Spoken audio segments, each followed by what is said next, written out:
Bonsoir, je m'appelle Raphaël Kraft, je suis journaliste. Je vais avoir le plaisir d'animer cette table ronde avec Rosane Lebert, Mamadou Diallo et Camille Louis. Euh, Par quoi on commence?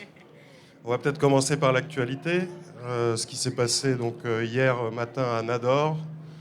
Très peu de médias en ont parlé, donc on a des chiffres assez peu fiable sur ce qui s'est passé, donc des exilés marocains principalement, mais également subsahariens ont tenté de forcer la clôture qui sépare Nador de l'enclave espagnole de Melilla. Et à ce jour, il y a pour l'instant 17 morts. Y a-t-il des mineurs parmi eux? C'est possible, mais on ne le sait pas encore. Qu'est-ce qui a présidé à cette tentative de passage, au-delà de la volonté de quitter les conditions extrêmement difficiles qu'il y a pour les migrants au Maroc et les habitants du Maroc également? On ne le sait pas. Sur fond de tension entre l'Espagne et le Maroc depuis toujours, notamment sur la question du Sahara occidental et des pressions européennes sur le Maroc pour qu'il rende sa frontière toujours plus perméable. Actualité également, c'est qui va nous donner une bonne introduction à cette table ronde, c'est la parution fin mai d'une tribune signée par une soixantaine d'associations, dont Médecins du Monde, Solidaires, la CIMAD et le syndicat de la magistrature, qui alertent sur les mineurs en danger à la rue. Il est urgent de les protéger. Ils réclament notamment la mise à l'abri immédiate de tout jeune isolé se présentant comme mineur, la reconnaissance et le respect de la présomption de minorité, dont on parlera très certainement, le respect du droit des mineurs à bénéficier d'une prise en charge globale et adaptée leur permettant d'accéder à l'ensemble de leurs droits fondamentaux, le maintien de la prise en charge au-delà de 18 ans si la situation l'exige, la sécurisation de l'avenir, et enfin le retrait du décret du 30 janvier 2019, c'est-à-dire le fichier d'appui à l'évaluation de la minorité, qui porte atteinte aux droits des mineurs non accompagnés et fait de l'accueil et la protection de l'enfance une question policière au mépris des droits de l'enfant. Pour parler de tout ça, à mes côtés, Camille Louis, vous êtes philosophe, vous avez publié La conspiration des enfants aux presses universitaires de France. Camarade Mamadou Aliou Diallo, je dis camarade parce qu'on se connaît. Maintenant, je vais raconter. Donc, c'est un livre que vous avez écrit il y a un certain temps, Mamadou. Je recommande vraiment sa lecture, notamment pour les préadolescents. Alors, il y a quand même des moments difficiles dans ce livre. Mon fils a 11 ans, je le somme de lire ce livre, qui est le récit donc, de son parcours d'immigratoire. Et enfin, Rosane Lebert, de Rêve et de papier, aux éditions La Découverte, qui raconte son expérience de travailleuse sociale à l'aide sociale à l'enfance. Rosane Lebert, vous êtes désormais journaliste, écrivaine, vous faites des ateliers d'écriture. Mamadou, vous êtes pas seulement carreleur, mais également chef d'équipe. Vous avez failli dire chef d'entreprise. Félicitations pour votre parcours. Et enfin, Camille Louis, vous êtes toujours philosophe, enseignante à Paris 7 et Paris 8, c'est ça? Non? Je suis toujours philosophe, mais j'enseigne pas. Je suis philosophe et dramaturge, donc je fais beaucoup aussi dans le champ du théâtre et je suis plutôt dans une philosophie de terrain que à l'académie. Entendu. Mamadou, première question. On va d'abord s'intéresser à l'origine de ces jeunes qui arrivent en Europe et enfin en France. Toi, Mamadou, tu as un parcours particulier parce que ça n'est pas la Guinée que tu quittes seul, c'est la Libye, puisque dans ton enfance, tu es sommé de rejoindre ton papa, qui est alors travailleur en Libye. Tu arrives en Libye dans des bonnes conditions. Ton père a un travail où il est plutôt bien payé. Il a un patron sympathique. Quand je dis sympathique, ça n'est pas toujours le cas en Libye et au Maghreb en général. Et qu'est-ce qui fait que soudain, tu te retrouves sur la route de l'exil?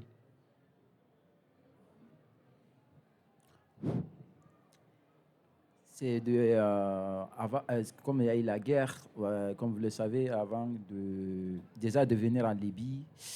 Et je souhaite même pas de venir en Libye et de quitter mon pays d'origine. D'avoir venu en Libye, j'ai vécu avec mes parents. En 2014, c'était le mois de Ramadan. Il faisait très, très chaud. Et j'ai proposé à mes parents de les aider parce que mon père s'est occupé de moutons, il avait deux jardins. Et moi, je ne faisais pas de Ramadan. Et, j'ai pris le mouton, j'ai parti, ça a pris 1 heure. Et je voulais retourner à la maison. J'ai entendu du bruit, gauche à droite, il y avait le bombardement. Et surtout, je voyais les voitures et les gens qui couraient pour rentrer chez eux. Et d'avoir venu là où on habitait, c'est là que j'ai trouvé le militaire et les ambulances de Croix-Rouge qui ils m'ont arrêté. J'ai dit que j'habite là, ils m'ont dit, je suis vraiment désolé, tu n'as pas le droit de rentrer dans cette maison. Les gens qui habitent ici ont été touchés. Et même pas 5 minutes que je vis le patron de mes parents, il est sorti. Ses yeux il était tout rouge, il pleurait. Il m'a regardé, il a baissé les yeux, il m'a regardé encore. Il me dit, je suis désolé, tes parents sont décédés. Les choses qui m'ont touché encore plus, je n'ai même pas réussi de voir le corps de mes parents. Comme vous le savez, quand tu te retrouves dans un pays étranger, tu as perdu tes parents, tu as envie de retourner dans ton pays d'origine et tu n'as même pas le choix de retourner dans ton pays d'origine. Comme il y a eu la guerre en Libye, même entre le Libyen était divisé. Par exemple, les gens qui vivaient à Tripoli, ils n'ont pas le droit d'aller à Saba. Les gens qui vivaient à Saba, ils n'ont pas le droit d'aller à Benghazi. Le Libyen a été divisé. Chacun reste dans son territoire. Le patron de mes parents, ils m'ont demandé qu'est-ce que j'ai envie aujourd'hui. Je lui ai répondu, ce que j'ai envie vraiment, c'est de retourner dans mon pays d'origine. Mais à ce moment-là, il n'y avait pas le choix. Il m'a proposé de rester dans cette maison. Il viendrait me voir de temps en temps. Ça a pris un bout de temps, il n'est pas venu. 10 fois, il n'y avait même pas de nourriture ni de l'eau pour boire. C'est là qu'un jour, un monsieur qui connaissait bien mes parents, il m'a proposé de m'adopter comme son propre fils. C'est là que, pour résumer, c'est là que je me suis retrouvé chez lui. Finalement, ça n'a même pas été bien passé. Lui, il cherchait quelqu'un, en fait, qui va s'occuper de son jardin. Comme il connaissait J'étais avec mes parents, en Libye, je n'ai jamais allé à l'école, je n'avais pas droit, j'ai resté à côté de mes parents. C'est là il m'a proposé d'aller travailler pour lui. Tu étais en situation de travail forcé, pour ne pas dire d'esclavage. On ne dit pas le esclavage parce que je vois de certaines vidéos par rapport à ma situation, ce n'est pas pareil. Mais lui, en fait, il cherchait quelqu'un qui va travailler pour lui. Et finalement, ce n'est pas passé comme il m'avait prévu. Son propre fils, il avait un propre fils qui s'appelle Mohamed. Je me souviens très bien, comme il m'a présenté, lui, il a dit, est-ce que c'est vrai? Tu vas l'adopter comme nous. Ça m'a étonné. Je me dis, la première personne qui me présente, il a posé cette question. Peut-être, lui, il ne voulait pas que j'ai raison dans sa famille. Et j'entendais le bruit dans le chambre. Mais en Libye, tu ne voyais pas les femmes. Et j'entends que le bruit. J'étais dans le salon. J'ai regardé à gauche. J'ai vu une petite pièce. Il y avait des armes. J'ai flippé. Je me dis que lui, il va me tuer. Et c'est là que je me suis retrouvé au milieu de la campagne, et dans un petit cabane. Et je m'occupais des moutons, pas le choix. Quand il me donnait l'argent, comme je n'ai pas l'habitude de travailler, il me donnait l'argent, je le mettais à côté. Tu es tout seul. Tous les jours, on entend la violence. Et son père, un jour, il est venu. Il m'a dit, pourquoi tu es en colère? Je dis, aujourd'hui, ce que j'ai envie vraiment, c'est de retourner dans mon pays d'origine. J'ai perdu mes propres parents, mais je préfère vraiment de retourner dans mon pays. Il s'est mis en colère. Il est retourné dans sa 4x4. Je ne sais pas qu'est-ce qu'il a pris. Il est venu, il m'a frappé, jusqu'à il m'a blessé. Son fils, il est venu, il est sauté parce que c'est un cours. Il est sauté, il est rentré, il a tiré par l'air, il disant que son père rentre chez toi, sinon je vais tirer sur toi. C'est là qu'il a dit, tu es fou.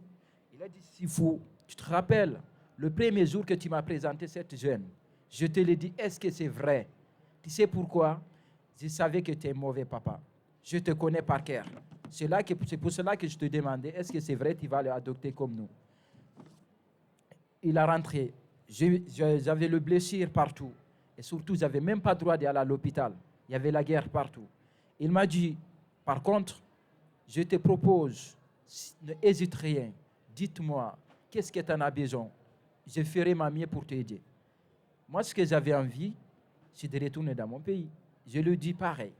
Il m'a dit, si vraiment désolé, je ne peux pas t'aider pour ça, mais je te promets, on regardera une autre solution. C'est là qu'il est venu. Il m'a ramené de temps en temps des médicaments pour m'aider pour guérir mon jambe. Un jour, il est venu vers 19h. Il est sauté, il a rentré, il avait une arme. Il m'a dit, vas-y, vite, ramasse tes affaires. J'ai ramassé mes affaires, j'avais peur. Il m'a dit, monte dans le 4x4. Surtout, il n'a pas oublié ces mots-là, surtout ne laisse pas l'argent. Tout l'argent qui est en dinars, ramène tout avec toi. J'ai pris quelques souvenirs de mes parents. Ma mère, elle avait un petit cahier, elle écrivait souvent. Et quelques photos, des papiers. J'ai monté dans sa 4x4. Il m'a dit, couche-toi. Il a mis un bas sur moi. Il m'a dit, par contre, ne dis rien du tout. Même si tu entends le coup de feu, que je arrête, ou il tire sur moi, ne dis rien. Reste en calme. On est parti. J'entendais des fois des bruits. C'est là que je me suis retrouvé au bord de la Méditerranée. Il a garé, il a levé le bas sur moi. Je me suis levé comme ça. J'ai vu centaines de personnes qui sont assises par terre et surtout qui ont été entourées par le terroriste. Il m'a demandé de descendre. Je suis descendu. Il m'a dit, donne-moi tout l'argent que tu as dans ta poche et dans le sac en dinars. Son père, l'argent qu'il me donnait, avec l'argent que je ramassais dans la maison, ancienne maison de mes parents, j'avais tout. Il a tout récupéré. Il a plié, comme maintenant je connais le euro. Il y avait 2 billets de 50. Il a mis dans ma petite poche. Il a dit, bon sens. J'ai dit, on va aller où? Il me dit, bon sens. Il est reculé. Et il a appelé un monsieur qui est venu me chercher. Mon sac est tombé par terre, là où il y avait mes papiers. Je me suis assis pour le récupérer. Il m'a donné un coup de fusil. Je suis tombé par terre. Il m'a dit, ici, il n'y a pas de président en Libye. C'est nous qui dirigeons. Si on ne t'autorise pas de faire des choses, ne fais rien. Sinon, on va te tuer. Il n'y a personne qui va nous demander. Je te conseille d'être assis avec les autres. C'est là que je me suis assis avec les autres. Et vers 19h, il lui disait, en plus, entre nous, Yara Silota, c'est-à-dire, ne regarde pas, ne regarde pas, regardez par terre. On est assis, vers 19h, il regardait, il prenait les jeunes femmes, 13 ans, 14 ans, 15 ans, même certaines femmes qui sont avec leur mari, il les violait, tu n'as droit de rien faire. Il y a certains, je me souviens très bien, il y avait une jeune fille qui était assise à côté de moi, elle est venue, il y a des sangs qui saignaient sur elle. Tellement que j'avais mal, je dégoûtais moi-même, tu ne pouvais rien faire. Je pleurais. C'est là qu'ils ont dit, quelques jeunes entre nous, ils ont parti, ils ont gonflé le Zodiac, ils ont appelé tout le monde. Ils ont dit, demain, vous serez en Europe. Et moi, mon soir, je suis retourné dans mon pays d'origine. Je me suis retrouvé au bord de la Méditerranée, de m'embarquant pour partir en Europe. Et là, il y a certaines personnes aussi c'est là qu'ils ont découvert qu'on partait en Europe. On avait des choix. Vous partez ou on vous tue. Mais ils ont dit, il n'y a personne entre vous qui va retourner aux capitales de Libye. Il y a certaines personnes qui pleuraient. Et on était embarqués dans le Zodiac comme des sardines. Tu ne pouvais même pas te retourner. Ils ont expliqué, ils ont cherché quelqu'un qui parle en anglais. Il y avait des pays, différents pays d'origine. Et ces jeunes qui parlaient bien anglais, ils sont venus, ils ont expliqué, vous partez aujourd'hui, minuit. Quand vous passez le lot en Libye, vous arriverez l'eau qui est tout noir, ça c'est l'eau de Tunisie. Peut-être vers 6 heures, si vous restez en vie, vous le verrez vous-même, le lot international. On s'est posé des questions. Qu'est-ce que ça veut dire, l'eau internationale? Ils ont dit, le lot international, c'est tout bleu. Quand vous arrivez là-bas, vous mentez. C'est-à-dire, vous appelez le Croix-Rouge, vous le dites, dans votre zodiaque, il y a des femmes enceintes et il y a des femmes qui sont en train de coucher dans votre zodiaque, que vous venez en aide. On a fait comme ils ont dit. On partit toute la nuit, tellement qu'on était serrés. Moi, je suis resté debout. Je ne pouvais même pas m'asseoir. On est parti. Et on est arrivé vers 6 heures. On a vu le lot bleu. Donc, on a appelé. Et comme on a appelé la personne qu'on a eu au téléphone, ils ont dit on est trop loin. Essayez d'avancer le maximum possible. Notre zodiaque, là, le moteur était fixé. Il y avait l'eau qui rentrait dedans. On était franchement totalement désespérés. Rosanne Lebert, le récit de Mamadou nous dit que nous sommes face à des enfants qui sont ballottés, dont les trajectoires migratoires sont extrêmement longues. Une très grande partie d'entre eux sont des fugueurs. Ils ont quitté, alors ça n'est pas le cas en l'occurrence de Mamadou, même si quand même c'est une forme de fugue aussi.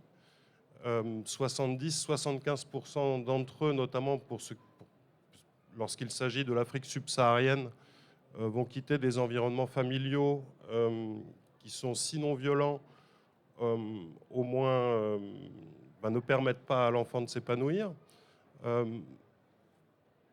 Mamadou est guinéen, il représente la nationalité qui est parmi la plus représentée parmi les mineurs isolés. Qui sont les publics que vous avez pu rencontrer lorsque vous avez fait votre travail de travailleuse sociale? Bon, déjà, c'est pas facile de parler juste après Mamadou, je suis un peu émue. Alors, oui, effectivement, chaque destin, chaque parcours est vraiment unique, et c'est là où on se rend compte que tous les discours politiques qui disent les migrants n'ont absolument aucun sens, parce que chaque destin est individuel, et donc les raisons de partir sont multiples. Ça peut être effectivement des enfants qui fuient un environnement familial qui n'est pas sécure. Ça peut être de fuir une absence totale de perspective pour sa vie d'adulte dans son pays. Ça peut être de fuir un conflit. Voilà, il y a vraiment autant de raisons que de parcours. Et souvent, même ces raisons s'entremêlent et font qu'à un moment, il n'y a pas d'autre solution que celle de quitter son pays, pas forcément toujours avec la volonté d'arriver en Europe. Je pense qu'il y a plein de personnes dans la salle qui le savent aussi. Parfois, je pense que Mamadou, j'imagine qu'il y a un peu cet effet-là aussi. On va un peu de pays en pays et finalement, c'est de fuite en fuite. Beaucoup de jeunes se sont retrouvés en Libye, la guerre a éclaté et se sont retrouvés en Europe pour ces raisons-là. D'autres rêvaient d'Europe depuis petit. Enfin voilà, chacun a ses raisons. Et pour répondre à votre question, qui était sur qui sont les jeunes qui arrivent finalement en tant que mineurs en France, effectivement, il y a pas mal de jeunes qui viennent d'Afrique subsaharienne, et je crois qu'effectivement la Guinée est un des premiers pays représentés. Certains jeunes qui viennent du Maghreb, avec des trajectoires de vie qui sont complètement différentes pour le coup. Et quelques jeunes du continent asiatique, d'Afghanistan, du Pakistan et certains d'Albanie. En l'occurrence, c'était à peu près les nationalités qui étaient représentées. Et leur point commun à toutes et tous, pour le coup, c'est de se retrouver seuls en France en tant que mineurs et sans environnement familial pour les accompagner. Il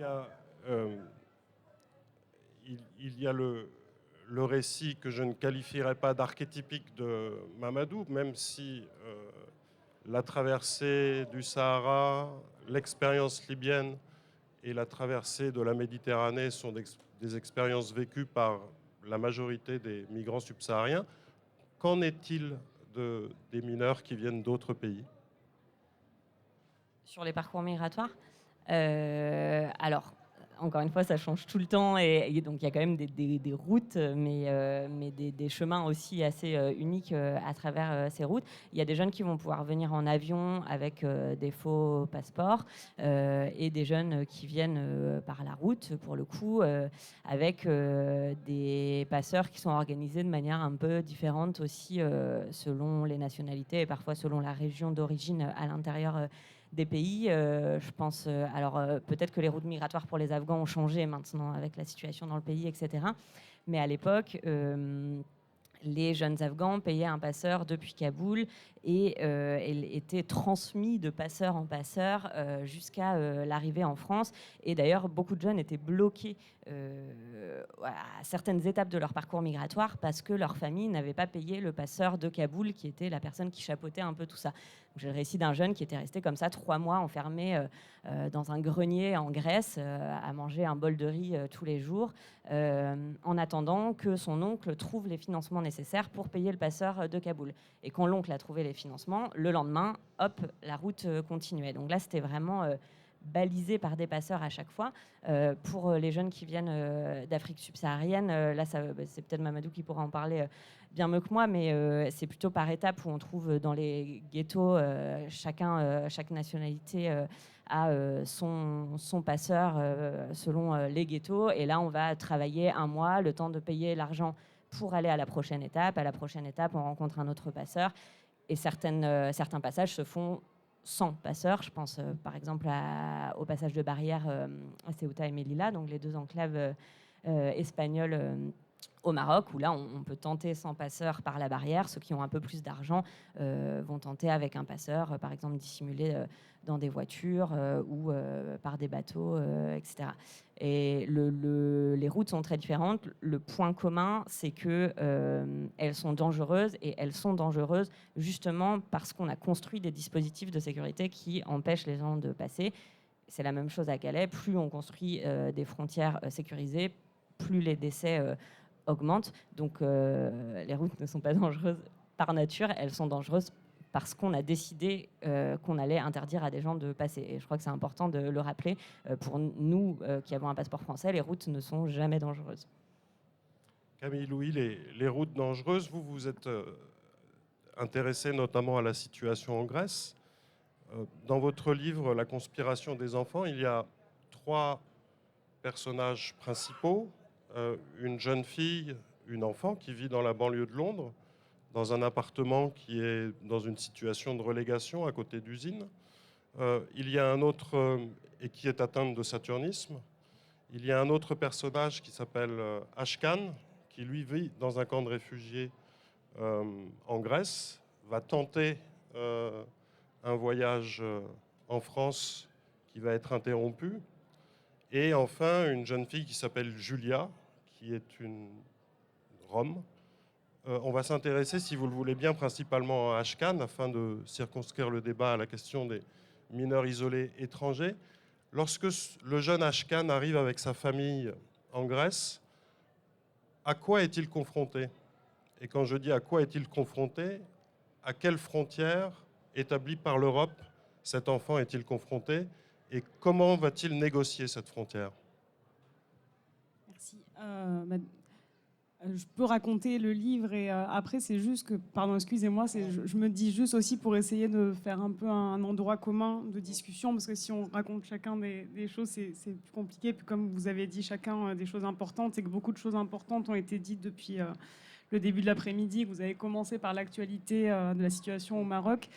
Du coup, parce que vous parlez de Julia, enfin, j'essaie de rassembler, mais c'est juste qu'il y a quand même dans l'actualité une chose qui est un peu datée, mais qui est toujours à l'œuvre, qui est que, je ne sais pas si vous savez que la France a signé un accord avec le Maroc qui permet à la France de renvoyer des mineurs non accompagnés marocains chez eux. Avec la présence de policiers marocains sur le territoire français. Exactement, ce qu'on appelle les jeunes en errance. Donc, enfin, c'est que j'ai l'impression, et là pareil, si je vais parler de la Grèce, on va focaliser sur la Grèce, et là on aurait focalisé sur l'Espagne par rapport au Maroc, et puis bah, là on est en France, et on est tous les 3 en France, et toi tu es arrivé jusqu'ici, et on a arrêté ton récit avant que tu nous racontes ce passage-là, et que je me dis c'est peut-être intéressant que de nos expériences, de ce qu'on apprend des jeunes qu'on accompagne de façon différente, on s'interroge sur qu'est-ce qu'on fait avec avec auprès ou en tant que jeune mineur non accompagné en France, parce que je crois que, enfin moi en tout cas, là, ce que j'ai beaucoup observé en étant beaucoup en Grèce, où je vis, et en revenant tout juste de Mytilène, c'est que finalement, en Grèce, il y a un rapport un peu différent qui est qu'il n'y a pas de ce qu'on appelle l'aide sociale à l'enfance. Il y a pas de, ce n'est pas pris en charge par l'État. Donc, en revanche, ce qui se passe, c'est que les enfants, comme Ashkan et comme beaucoup d'entre eux, toi, tu m'as dit que tu étais arrivé en Italie, mais beaucoup des enfants qui partent sur les routes terrestres ou maritimes et qui arrivent en effet dans ce qu'on a appelé les hotspots grecs sont donc encampés, puisque quand ils arrivent à arriver déjà, parce que comme vous le savez, aujourd'hui, la pratique principale sont les pushbacks, donc les gens arrivent de moins en moins, puisqu'ils sont rejetés en mer vers la Turquie et vers la Libye, ou alors ils sont noyés. Mais quand ils arrivent sur les côtes grecques et qu'ils arrivent après avoir erré plusieurs jours dans la brousse, comme me disait un jeune l'autre jour à Mytilène, on est arrivé, Frontex, la police européenne et non pas la police grecque, nous voyait nous noyer et n'a rien fait. On a quand même réussi à atterrir sur une plage. De là, on a couru jusqu'à arriver au camp, qui quand même, il faut l'entendre, le camp devient l'endroit de destination, c'est-à-dire on veut aller au camp parce que c'est l'endroit où on va pouvoir s'enregistrer, ce qui est quand même déjà, je pense que c'est pas ça en effet, quand il y a un désir de départ, je pense pas que le rêve de destination soit le camp en Grèce. Mais si je parle du camp, c'est qu'en Grèce, c'est là que le premier enregistrement se fait. La personne est crue sur parole, sur sa minorité. Il n'y a pas d'évaluation, il n'y a pas d'examen osseux, par exemple. Et une fois qu'elle est du coup entendue comme mineure, elle va être confiée à une association et donc elle est sortie du camp. Et en fait, ce que ça m'a fait, moi, réaliser en entendant ça, c'est que ce dispositif, cet examen de la minorité qui, en France, était avant réalisé par les départements et aujourd'hui est donc, comme on l'a rappelé plusieurs fois, réalisé en préfecture avec ce fichier AEM qui est un fichage, donc le dépôt des empreintes et puis le filtrage des individus. Ça veut dire, en gros, que la France fait des camps partout. La France est devenue un camp nomade qui fait que quand les personnes y arrivent, elles sont filtrées. Et seulement après avoir passé un filtrage, quand elles le passent, après ces longs mois d'attente que Madame Hazan rappelait aussi, peut-être qu'il y aura une prise en charge par cet organisme qui est sous dépendance de l'État, qui s'appelle l'ASE, même si c'est dans l'ordre des départements. Et ce qui, moi, m'importe par rapport à quelle réflexion, quelle action on peut mener en commun, c'est de se rendre compte de ce qu'on laisse comme possibilité de gestion, de filtrage et de police, en fait, posée sur l'enfance. Nous, qui sommes pour certains et certaines des parents, pour certaines et certains des accompagnantes, pour certains et certains des éducatrices ou éducateurs, et que c'est quand même une problématique de se dire, comme vous le disiez tout à l'heure, Madame Hazan, que les associations font tout ce travail et qu'elles ne le devraient pas parce que l'État ne le fait pas. Et moi, je me demande, et peut-être que c'est informé aussi par mon expérience en Grèce, où en fait, comme l'État est beaucoup moins dominant, finalement, les assos font, mais elles le font peut-être avec plus de moyens, parce qu'on reconnaît que ce sont elles qui sont en capacité d'agir. C'est-à-dire que ce sont là où il y a des travailleuses et travailleurs qui sont sur le terrain, ce sont là où il y a des personnes concernées qui peuvent être membres et acteurs de l'association. Je pense à une association remarquable qui s'appelle One Happy Family, qui est faite aussi de personnes réfugiées. Et ce sont des personnes concernées qui s'organisent et organisent l'accompagnement des personnes plutôt que de déléguer, encore une fois, la question de l'enfance à l'État, qui, au final, l'État a quand même toujours, comme rapport à l'enfance, un rapport certes de protection, mais aussi de contrôle. Et à un moment, peut-être que c'est de cette fétichisation de l'État et de l'intervention de l'État qu'on doit un petit peu se décaler pour essayer de valoriser en fait ce qui se passe dans les associations et ce qui peut se passer au-delà de l'école et de l'école républicaine, ce qui peut se passer à droit à l'école. En fait, tous ces endroits-là, c'est des espaces aussi de croisement qui sont autres, qui sont plus bricolés, mais qui valent, qui ont de la valeur. En fait. Voilà. Voilà. Mamadou, lorsque vous arrivez en France, est-ce que vous avez le sentiment d'être considéré comme un enfant ou comme un migrant? Parce que comme je venais en Italie, d'avoir eu la chance, parce que le jour qu'on a été récupéré dans les grands bateaux, avant qu'on rentre déjà sur le territoire des Européens, ils ont dit qu'on a eu la chance qu'on n'ait pas été noyé ce jour-là, parce que des corps qui ont été retrouvés. Parce que, comme vous le savez, il y a eu beaucoup d'accidents. Des fois, il y a certains corps qui se retrouvent en Afrique ou en Europe. Mais le corps qui ont été retrouvés, il y avait 550 personnes qui ont été noyées.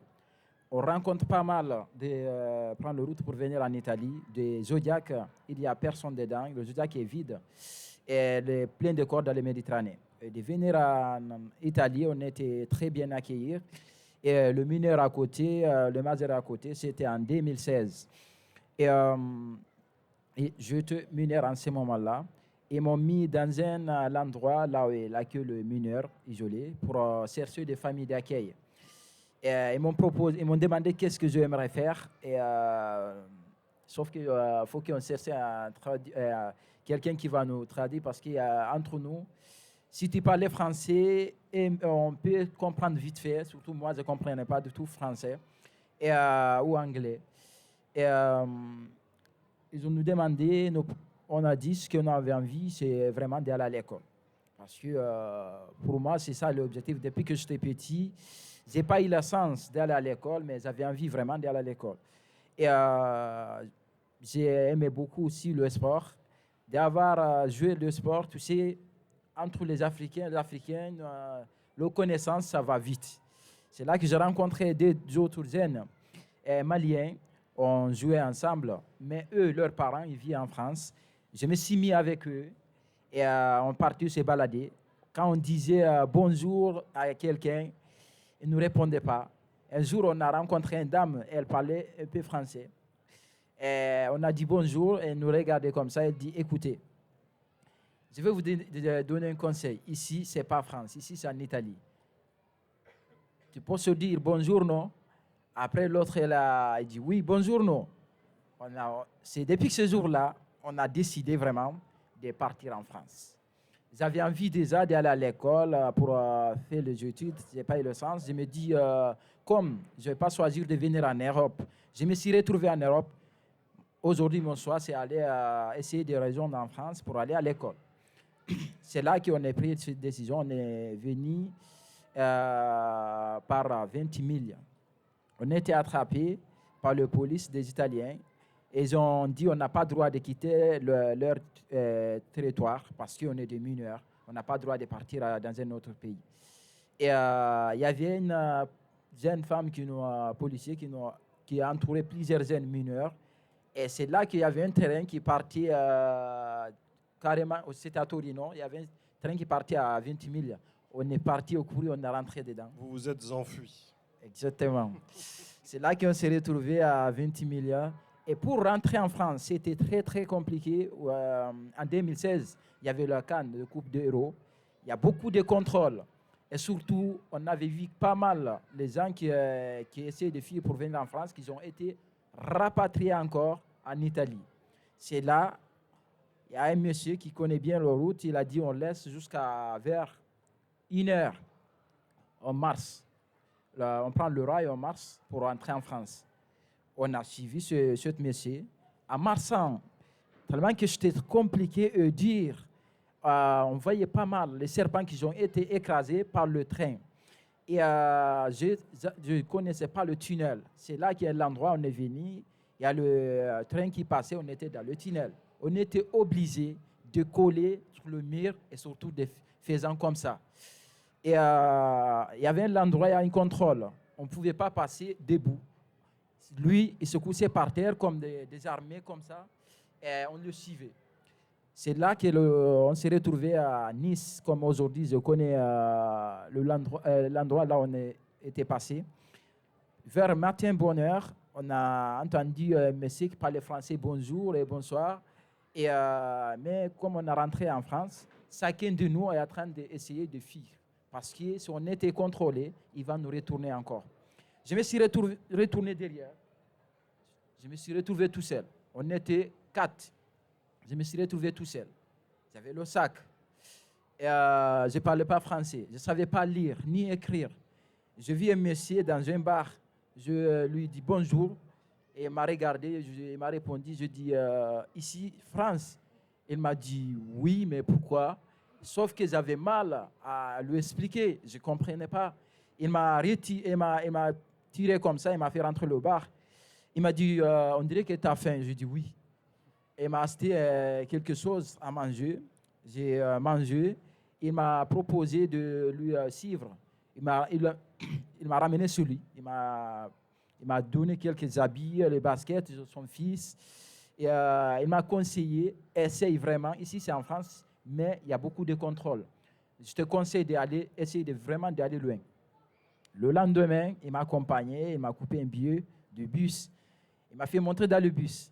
Je suis monté dans le bus, c'est parti. Je me suis retrouvé à Grenoble.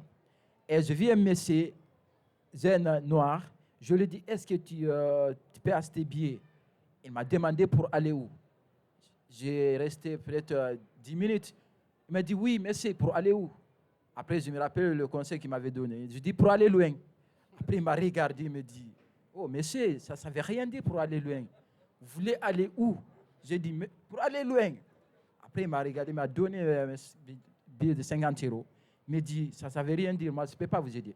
Je viens, un monsieur blanc devant moi. J'ai dit, est-ce que vous pouvez acheter un billet? Il m'a dit, pour aller où? J'ai retourné comme ça, j'ai un bus. J'ai dit, pour monter dans cette bus.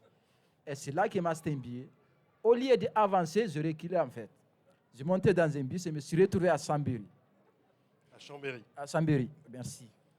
Et je demandais, mais c'est où se trouve le Croix-Rouge? Il m'a dit, pourquoi? Tu es malade? Je dis non. Il me dit, pourquoi alors? Il m'a regardé, il a vu que je ne parle pas français. Il m'a accompagné le conseil départemental. D'avoir venu le conseil départemental, je me dis, comme j'ai eu la chance par rapport à plusieurs personnes, je restais en vie et je suis rentré en France. Je vais avoir la liberté comme tout le monde. Le conseil départemental, j'arrivais vers midi. Ils m'ont laissé dehors jusqu'à 14 h. Il y a une dame qui est venue me chercher. Il m'a fait monter dans son bureau. Il y avait 2 personnes. Il y a une qui me posait des questions. Comme elle savait que je ne parle pas français, on a fait une traduction dans ma langue maternelle. Pendant 1 heure, elle est en train de me poser des questions. Sa collègue est en train de taper dans leur ordinateur. Elle est partie dans l'ordinateur et l'autre est venue. Elle me posait des questions. Pareil. Ça fait 2 heures. J'ai raconté mon histoire. Ils m'ont ramené dans un foyer. Je dormis là-bas. Le lendemain, encore, matin bonheur, un monsieur est venu me chercher. Il m'a ramené à la police de frontière. Ils m'ont fait des empreintes. Ils m'ont posé des questions pareilles. On a fait pareil pendant 2 heures. Ils m'ont retourné. Le lendemain encore, la même dame, elle est venue me chercher. Elle me dit, viens. J'ai laissé mon sac. Il me dit, non, prends ton sac. J'ai pris un sac, je suis venu avec elle. Elle m'a posé pareil des questions. Elle m'a dit, tellement que je n'avais marre de raconter, je laissais même mon sac dans son bureau. Il me dit, non, prends ton sac. Je dis, non, écoutez, c'est pas grave. Il me dit, tu nous fais confiance. Je dis, madame, de toute façon, je ne sais pas quoi faire. Vous m'avez posé plein de questions. J'ai répondu, je vous dis toutes les choses que je savais. Vos collègues, elle a vu tout sur Internet. Mais qu'est-ce que vous m'avez dit? Ce n'est pas vous qui décidez. Vous m'avez demandé de descendre en bas. Je vous attends pendant 1 heure. J'ai attendu pendant 3 heures. Elle est venue me chercher. Il m'a donné l'adresse. Il a appelé quelqu'un, un éducateur, il est venu me chercher. Il me dit, OK, on t'a confirmé, tu as le droit de rester en France. Mais le foyer, on était 2 personnes qui sont venues. Il n'y avait qu'une seule place. Ils m'ont dit, qu'est-ce que tu as envie de faire? C'était pendant le mois d'août. Ils m'ont dit, qu'est-ce que tu as envie de faire? J'ai dit, ce que j'ai envie, vraiment, c'est d'aller à l'école. J'ai envie de rester ici. J'avais commencé à faire des sports, tout. Ils m'ont dit, OK, on va voir. Ils ont demandé l'autre jeune, qu'est-ce qu'il a envie? Il a dit, c'est partir. Ils ont fait le contraire. Lui qui a envie de partir, c'est lui qui reste. Lui qui a envie de rester, c'est lui qui part. Du coup, ça tombait sur moi. C'est moi qui pars. Et c'est là, entre les éducateurs et éducatrices, ils s'est engrainé entre eux. Ils ont 17 jeunes. Ils ne parlent pas français. Ils ne savaient pas lire ni écrire. Pourquoi on laisse cette jeune de partir tout seul? Ce n'est pas juste. L'autre a dit non, ce n'est pas nous qui décidons. Ils m'ont donné le billet, ils m'ont accompagné. Il y en a un, je me souviens, on dirait que c'est hier. Il m'a regardé. Il m'a dit, bon sens. Et je me suis embarqué dans le train. Ils m'ont dit, quand tu arrives, Valence, ville, c'est là que tu vas changer un train pour prendre un train pour aller à Avignon. Je suis OK. J'arrivais à Valence, TGV. Je descendais, j'ai entendu Valence, je suis descendu. Et tu es descendu à Valenceville. Au lieu de descendre à Valenceville, je descendais Valence TGV. Je demandais à monsieur, ici, si c'est. Je montrais le billet. Il me dit, oh, vous êtes trompé, monsieur. Je dis, oh, quoi? Il me dit, vous êtes trompé. Et vu que je ne comprenais pas, il a appelé monsieur, chauffeur qui conduisait un bus. Il m'a fait monter dans son bus. Il a dit, le premier arrêt, il faut qu'il me descende. Je devais venir être à Avignon vers 14 h. Je me suis retrouvé avec lui dans son bus jusqu'à 17 h. Après, il m'a dit, je dis, monsieur, toujours pas à Valenceville. Il a vu, oh, je suis vraiment désolé. Il m'a fait retourner, pareil. J'arrivais vers 20 h. Je me suis retrouvé à Avignon. J'ai appelé le conseil départemental. 22 h, il n'y a personne qui travaille dans leur bureau. Je n'ai pas eu une personne qui m'a répondu. Je dormais à la gare. Le lendemain, il est venu me chercher pour raccourcir. Il m'a ramené à Carpentras. La première dame qui m'a accueilli dans cette conseil départemental pour me dire bienvenue dans le réseau de Vaucluse. J'ai insulté tous les Africains. Vous êtes des menteurs, vous êtes de ça et ça. Ça m'a étonné. Jusqu'à jeudi, je préfère, on fait une traduction dans ma langue parce que je ne comprenais pas pourquoi vous m'insultez et je n'ai même pas choisi de venir chez vous. Vous ne me connaissez même pas. Pourquoi m'insulter? Ça m'a étonné. Je dis à ce monsieur qui est en train de traduire, il a dit, écoute, de toute façon, demain, on va te poser des questions, on te ramène ça, fais ça pour refaire pareil que des choses qu'ils avaient fait à Sambéry. Je lui ai dit, j'ai une question à vous poser. Elle m'a dit, vas-y, c'est quoi ta question? Je voulais savoir, Sambéry, si c'est en France. Elle m'a regardé comme ça et me dit, oui, mais pourquoi? Je dis, non, madame, je voulais juste savoir si c'est en France. Elle m'a dit, oui, c'est en France. J'ai dit, vous faites le même travail, si j'ai bien compris. Elle m'a dit, oui. J'ai dit, pourquoi j'ai fait tout ça à Sambéry et je viens ici, ils m'ont transféré ici parce qu'il n'y avait pas assez de la place. Et vous aussi, vous voulez me faire pareil. Elle m'a dit, écoute, de toute façon, c'est moi qui décide. Le monsieur qui était à côté, il a dit, normalement, on n'a pas de... Non, c'est moi qui décide. Là-bas, c'est là-bas et ici, c'est ici. On va te ramener, on va te faire des tests de jour pour regarder ton âge. Et ça a passé plein de trucs, ça m'a étonné, mais je ne peux pas vous rentrer dans les détails. Je pense que comme on n'a pas assez de temps, c'est mieux... Mamadou Baloté, Mamadou Trimbalé, Rosanne, il parle un peu de vous, de ces 547 jours que vous avez passés à rencontrer des gens comme des enfants comme Mamadou qui ne comprennent pas. Oui, alors juste pour situer un petit peu le contexte. Donc, moi, je travaillais pas directement. Je vous accuse pas, ah non, mais et on a le droit. Hein. Il y a des accusations à faire. Donc moi, je travaillais pas directement pour l'aide sociale à l'enfance. Je travaillais pour une association qui avait délégation de l'aide sociale à l'enfance, officiellement pour la mise à l'abri et l'accueil des mineurs non accompagnés. Moi, je postule à cette annonce, j'ai 24 ans, je crois. C'est un de mes premiers vrais boulots après tous les boulots alimentaires en parallèle des études, etc. Je suis probablement un peu naïve.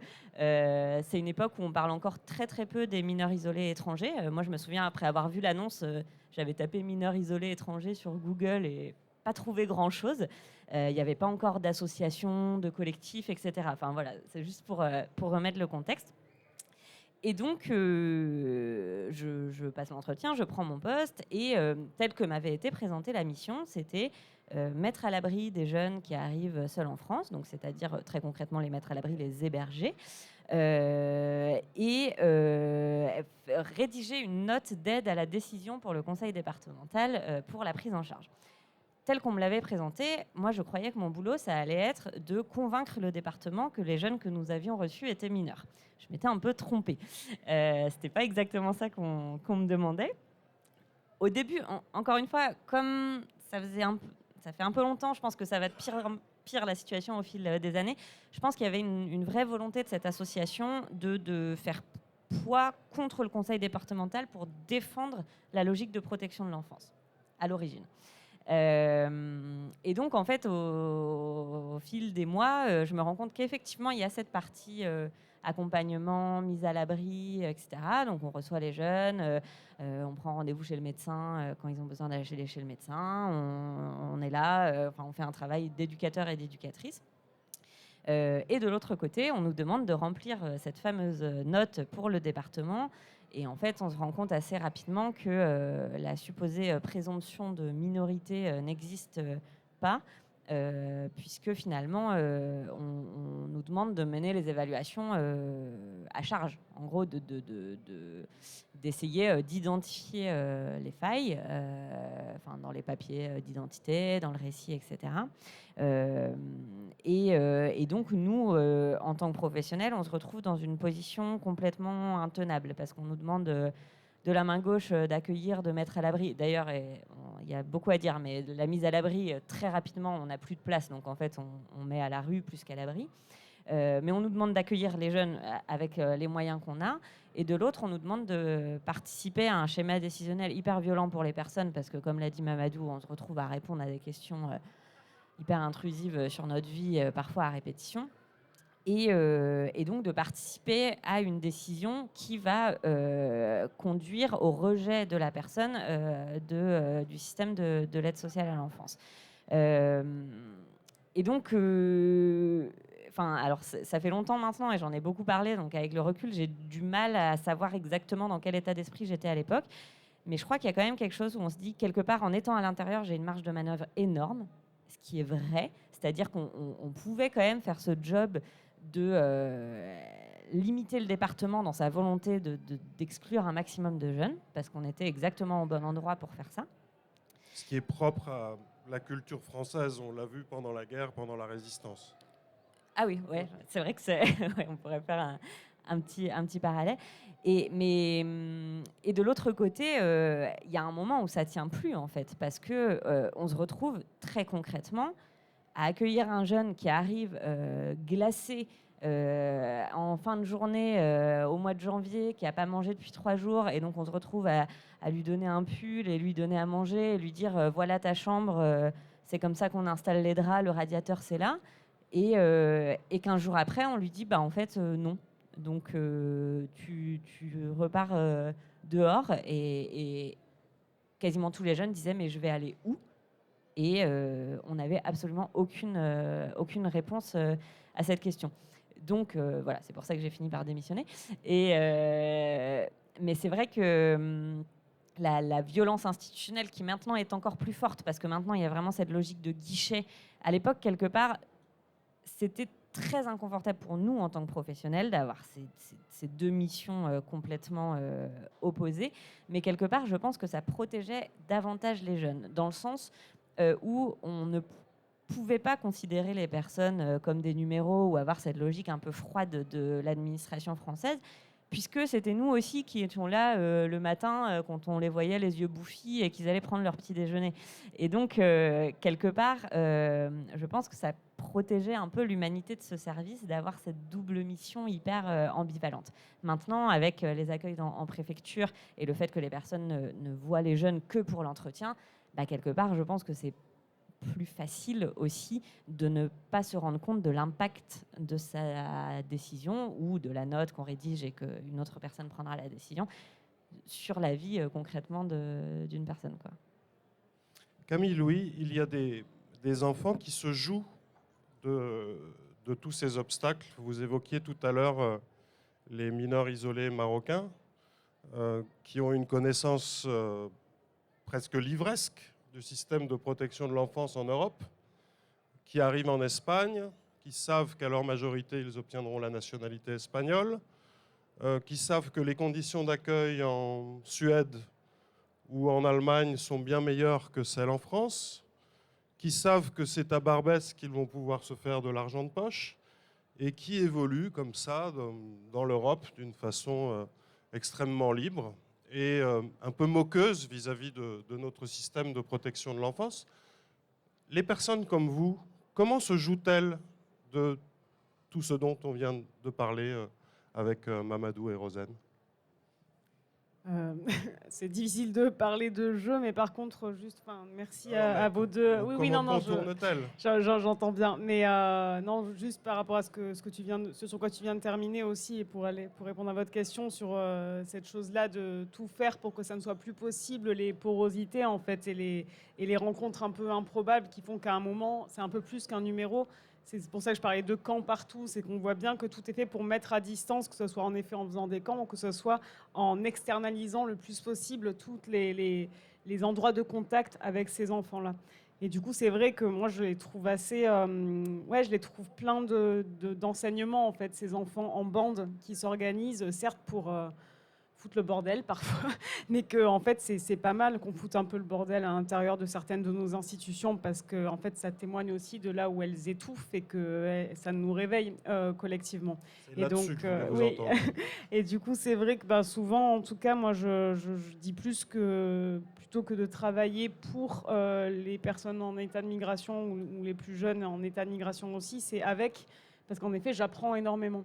Je vais citer un exemple en particulier là, d'un collectif que j'ai rencontré récemment qui est à Lille, qui s'appelle le collectif Gallois, et qui est un collectif d'étudiants qui donc étaient pour beaucoup à la jungle de Calais, enfin ce qu'on a appelé la jungle, et qui ont bénéficié d'un programme pilote pour être accueillis à l'université de Lille. Et quand ces jeunes-là sont arrivés, ils se sont rendus compte que en fait, les personnes exilées sur le territoire n'étaient pas simplement celles qui venaient de ce convoi autorisé, mais qu'en fait, ils étaient très très nombreux à l'intérieur de l'université et que chacun trouvait des manières, un peu des interstices pour exister comme il le pouvait, parce que des professeurs solidaires, et donc eux, ils se sont fédérés en tant qu'asso, et c'est un collectif politique.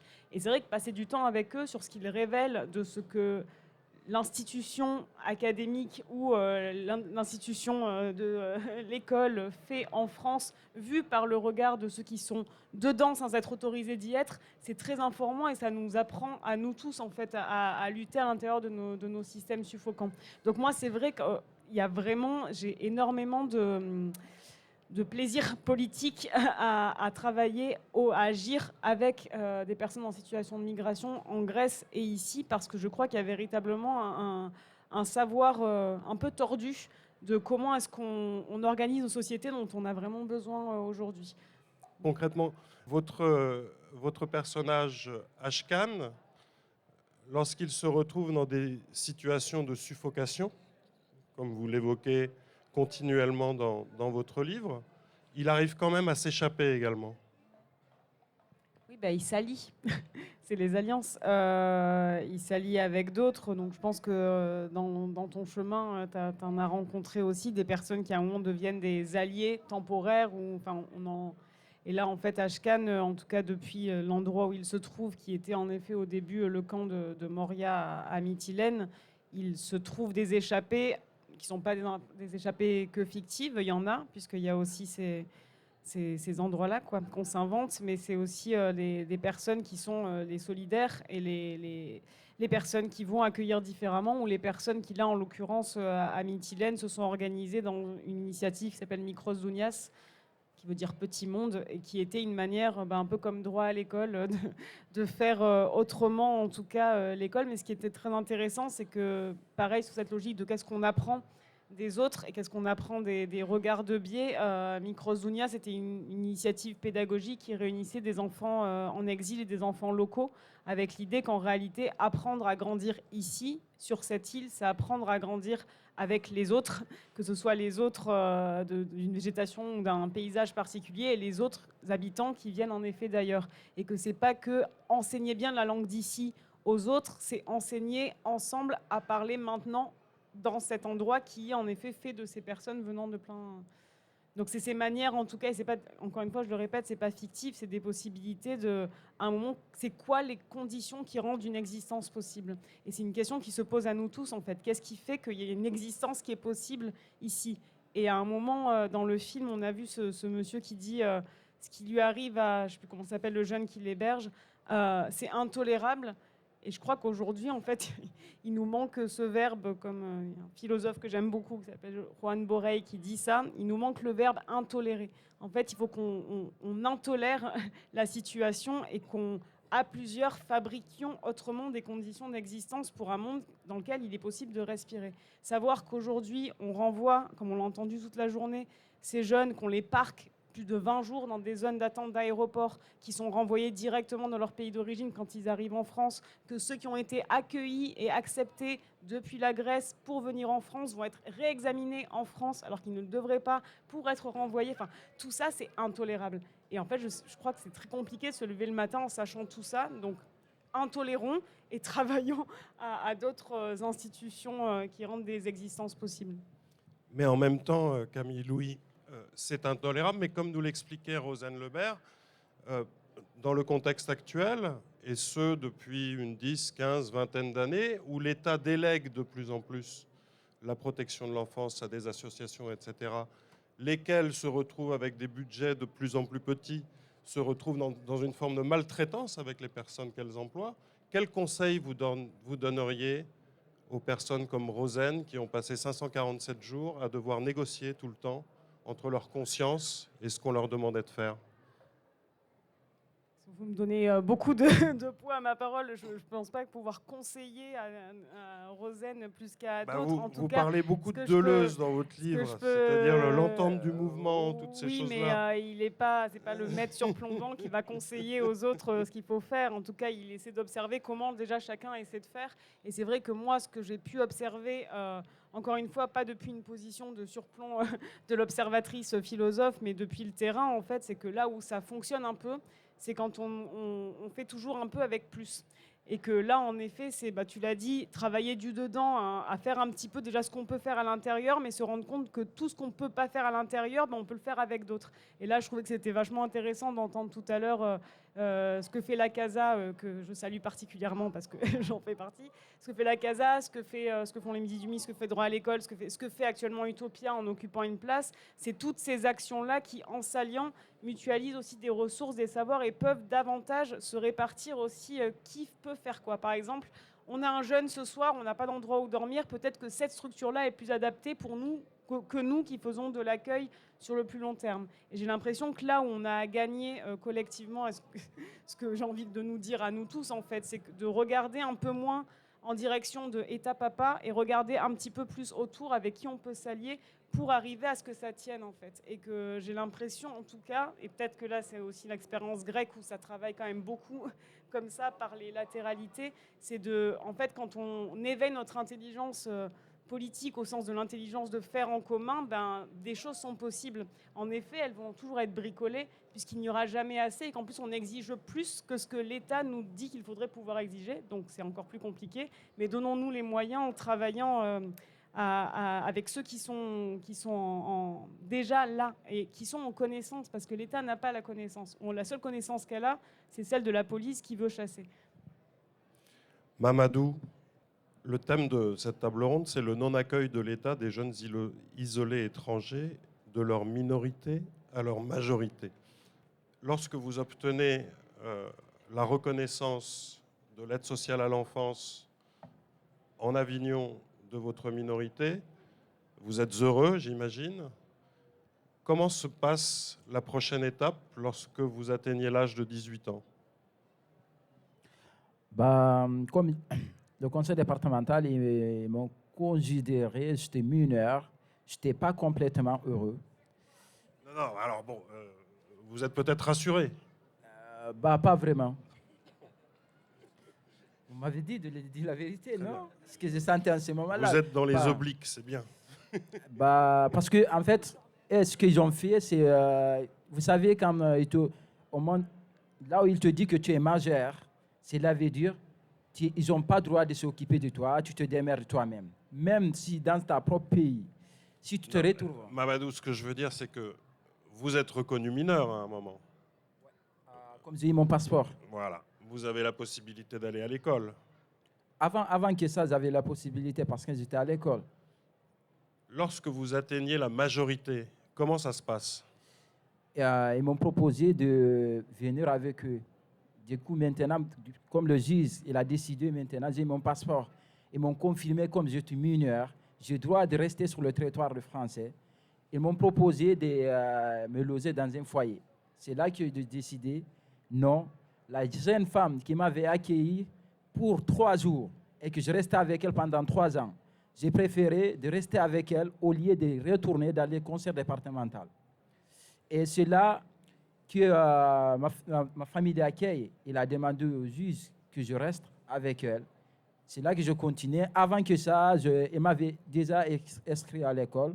J'ai toujours allé à l'école, et sauf que je n'avais pas droit de faire en formation comme un apprentissage, parce que je n'ai pas été considéré comme un mineur. Même pendant les vacances, vous le savez, tous les jeunes sont contents d'être en vacances, mais ce n'était pas moi. Je n'étais pas très content d'être en vacances parce que pendant les vacances, je ne voyais personne. Mes deux familles d'accueil que j'avais, ils travaillaient. Ma famille d'accueil a essayé de m'inscrire dans un club de jeunes pendant les vacances, mais ils ne pouvaient pas parce que le conseil départemental, ils ont tout bloqué. Même mes papiers qu'ils avaient demandé, mon pays d'origine, ils ont reçu par eux-mêmes. Malgré qu'ils ont financé l'argent pour amener ces papiers, ils ont bloqué. Ils n'ont même pas osé de me donner mes papiers de mes pays d'origine. Ils m'ont donné le photocopie pour me salir. Et c'est pour cette raison-là d'avoir vécu toutes ces choses-là. Et pour eux, de certaines personnes qui se retrouvent en France, c'est juste pour le faire de mensonges, pour avoir des papiers. Ils m'ont demandé qu'est-ce que tu vas faire en France. Et toi, tu ne parles pas français, tu n'as jamais été à l'école. Qu'est-ce que tu vas faire dans ce pays?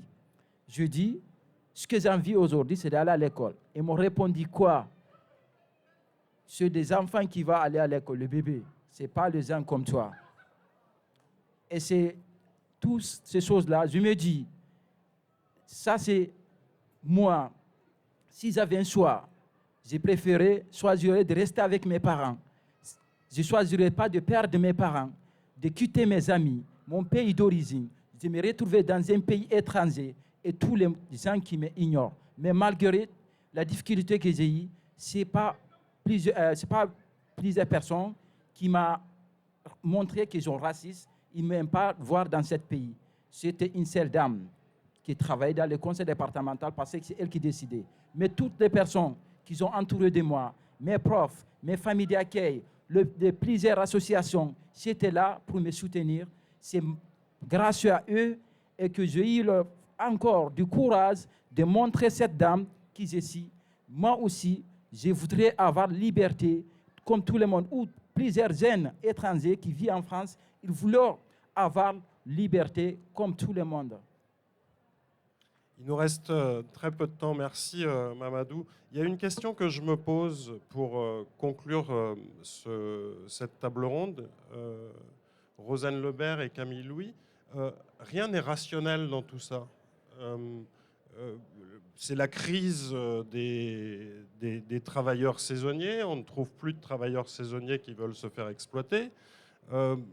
J'ai rencontré le patron de la chambre de commerce de Châlons-en-Champagne qui organisait la foire de Châlons, et il interpellait le ministre de l'économie pour lui dire « Mais nous avons besoin de ces apprentis. Comment se fait-il que des personnes comme Amadou se retrouvent dans des situations ubuesques ?»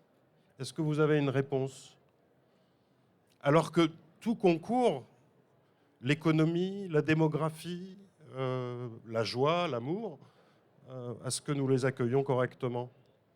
Je vais répondre, mais je voulais juste rebondir un tout petit peu sur ce que Mamadou vient de dire, parce que ce n'est pas la première personne à me dire qu'il y a eu cet accueil, mes accueils au conseil départemental, avec des remarques des fois type on ne peut pas accueillir toute la misère du monde, etc., prononcées par les personnes du conseil départemental. Je voulais juste préciser aussi que je crois qu'il y a quelque chose... Enfin, il faut savoir que les financements de la protection de l'enfance, ils baissent d'année en année, et qu'il y a un truc du coup qui circule parfois dans les conseils départementaux, c'est « Ah, on n'a plus de place pour nos enfants », et du coup il y a une pression, comme si il y avait cette image de la pression qui vient de l'extérieur, alors même qu'on a 15% de mineurs étrangers au sein de la protection de l'enfance. Exactement. Et donc en fait, on se retrouve avec des gens dans les conseils départementaux qui effectivement n'arrivent pas à placer les enfants français où le placement a été ordonné par le juge, donc des enfants effectivement qui sont dans des familles carnage, avec de la violence, etc. Ils ne trouvent pas de place pour ces enfants-là parce que la protection de l'enfance manque de financement et pas parce qu'il y a trop d'enfants à protéger. Mais du coup, je crois que c'est aussi, encore une fois, ce manque de financement qui, par ricochet, altère l'accueil d'enfants étrangers. Et donc, en protection de l'enfance, en théorie, on ne fait aucune distinction entre enfants français et étrangers. Mais et là, encore une incite à fois, ces distinctions, justement. exactement, le manque de financement produit cette exclusion des enfants étrangers. Voilà, je voulais juste dire ça. Et c'était sur l'absurdité du système. Mais oui, il y a des tas de... je pense que vous avez vu toutes les mobilisations. Il y a des tas de boulangers, pâtissiers, bouchers, etc. Stéphane Ravaclet. Voilà, qui veulent des jeunes en apprentissage, et ça bloque au niveau des papiers, alors même que le patron est très content, l'apprenti est très content, on manque de bras dans ces secteurs-là, et ça bloque. Alors pourquoi c'est évidemment raison politique. Je crois que c'est la pression de la droite et de l'extrême droite sûrement qui doit jouer. Il y a même des métiers, comme je me souviens très bien, comme ils m'ont proposé, il y avait un fille devant moi, ils m'ont dit de choisir un métier que je voulais faire. Mais il y a certains métiers qu'ils ont soulignés. Si tu es un étranger, tu n'as pas le droit de le faire. Et, malgré que tu prends le travail qui est difficile, c'est-à-dire dans les bâtiments.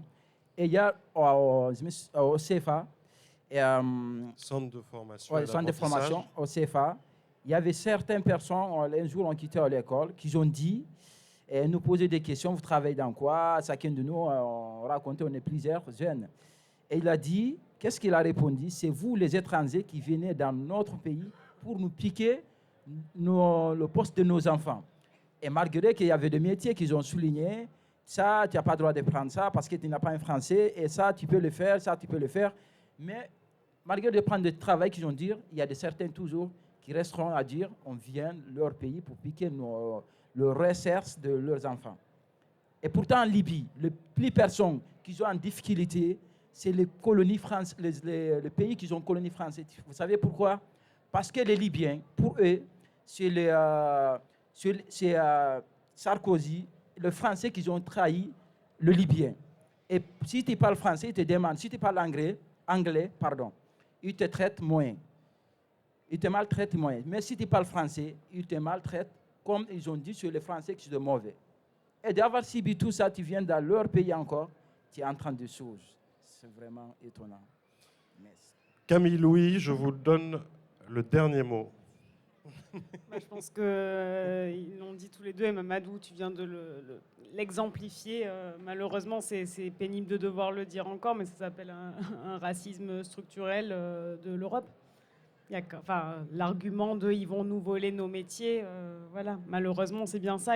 Et dans l'ubuesque de l'ubuesque, pour pas dire qu'à l'échelle de la France, mais de l'Europe, en effet, aujourd'hui, la possibilité pour certains des exilés et des personnes réfugiées en Grèce soit d'avoir un peu d'argent, soit d'avoir un titre de séjour temporaire, c'est de eux-mêmes rejeter les migrants qui arrivent sur les bateaux. Voilà.